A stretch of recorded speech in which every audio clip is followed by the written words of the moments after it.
Good morning, Lagos Housewife here. Welcome to Monday Bible Stories. And today again, we're going to Moses and the Israelites. Moses really tried with those people. It's well. Anyway, this time around, the story for today is about three men who rose up against Aaron and Moses. The three men were Korah, who was a Levite, and then Dathan and Abiram, who were Reubenites. And they rose up and they were like, all the congregation is holy. The Lord is amongst all of us. So who do you think you are, Aaron and Moses, that you are making yourself bosses over us, that you are being our leaders? All of us are holy. All of us belong to God. And that was what they said. And of course, Korah, being a Levite, he was the one that was their spokesperson. And he came with 250 men to Moses. And when Moses heard it, he just fell on his face and was like, He said, don't worry, tomorrow morning we will know who belongs to God and who is holy. All of you, Korah, Dathan, Abiram, all these 250 men, come with your censers. It was the Levites he was speaking to. And the censers, they are bowls that they used to burn incense to the Lord. It's each one of them, all the Levites, because they serve in the tabernacle, they all had those censers. He said, come with your censers and light it. And then the Lord will choose who belongs to him and who is holy unto him. And then he told Korah, he said, do you think it is a small thing that the Lord chose you out of all the tribes of Israel to be the tribe that will serve before him in the tabernacle? You are Levite, and you are the one rising against Aaron. He said, you have not done this against Aaron. You have done this against God. Do you want to claim the priesthood for yourself again, even with all the Lord has given you as duties in the tabernacle? Then Moses now sent for Dathan and Abiram because they were not there. It was Korah that came with the 250 men. And then Dathan and Abiram, they sent message back to Moses. They said, who do you think you are to make yourself a prince over us, to be summoning us?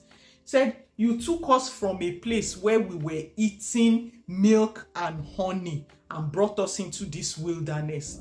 And the land flowing with milk and honey we were promised, you've not given it to us. So what exactly have you done for us? What else do you now want to do to us that you are summoning us? We will not come. And when Moses heard it, he was angry. And he told the Lord, he said, reject their offering. He said, because I have not taken anything from them and I have not done anything to them to deserve this. Anyway, the following day came, morning, and they all gathered. Dathan and Abiram were still not there. They refused to answer Moses. But Korah was there with the 750 men. And they all gathered and stood on one side in front of the tabernacle.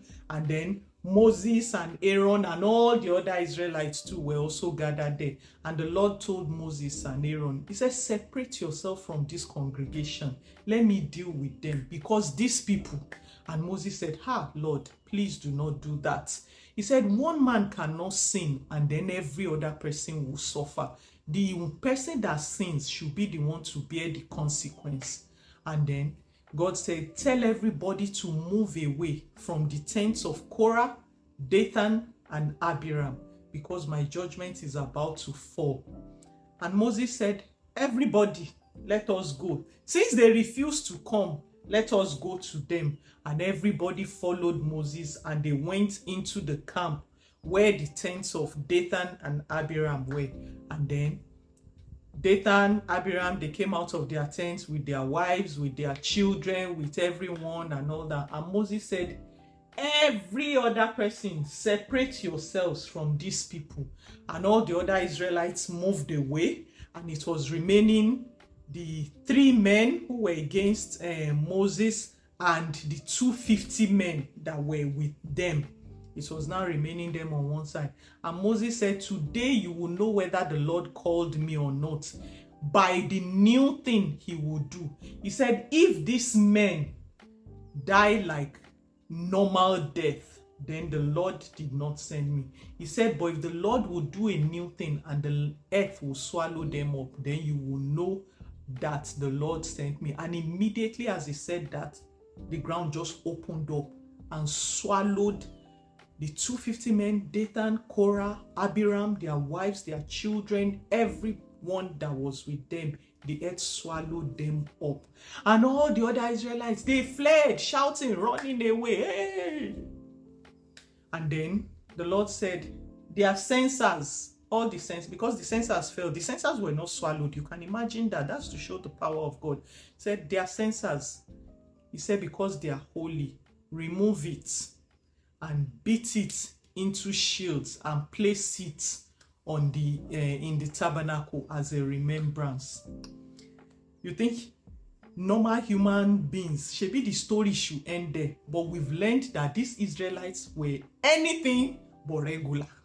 The following day, they gathered themselves again and they came to Moses and Aaron and said, you are killers. You have killed the children of the Lord. You killed the Levites. You killed the holy people. You did this, and they started accusing Moses and Aaron all over again. And the Lord's anger was quickened against them. And he said, these same people, they saw this. They've still not learned. They are still speaking against Moses and Aaron that I chose, that I ordained. And he told Moses and Aaron, he said, no, my anger is against them. Moses fell on his face. As he fell on his face, God did not even wait. And immediately Moses told Aaron, he said, the wrath of the Lord has gone forth against these people. Run into the tabernacle, take your censer, light it, and run into the midst of the people and stand with the incense to raise it to the Lord. Immediately Aaron did that, ran inside, lit his censer, then ran. By then, the wrath of God had started moving. The people in front were just falling down from plague. Instant plague was just falling. But he ran and he stood and he raised the censer. And the plague reached where he stood and it stopped. It didn't go beyond that. Where Aaron stood was where the wrath of the Lord stopped. And you know who I just thought about? Jesus. Jesus. You know why God will never ever be angry with us again? Because Jesus stood. You know, the Bible says the wrath of God was satisfied by the sacrifice of Jesus. Everything that was due to us, the punishment, Jesus stood. Just like Aaron stood with the censer, and he stood there and full stop. And because Jesus will never leave that place where he's standing in front of us, that anger has been completely appeased.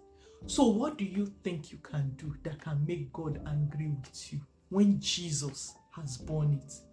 He has taken that punishment, that wrath, that judgment upon himself. And then when you accepted him, you came into that righteousness he has. What Jesus is who you are. God is not angry with you. Don't let anybody tell you that. God is not angry with you.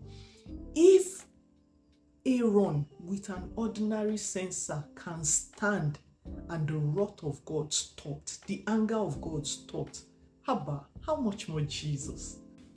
And so that was what Aaron did that day. The Bible said he stood between the living and the dead and offered up atonement on behalf of the living. And the anger of the Lord stopped. It said, but that day, 14,700 people died from the plague that day.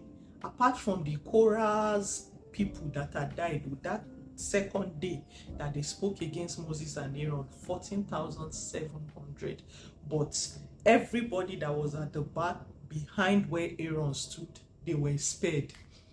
And you know, sometimes that's why it's good to be a backbencher. Not to sit in front. You can imagine people who were in front at the forefront to see the show. Sorry. I'll see you again next week with another Bible story.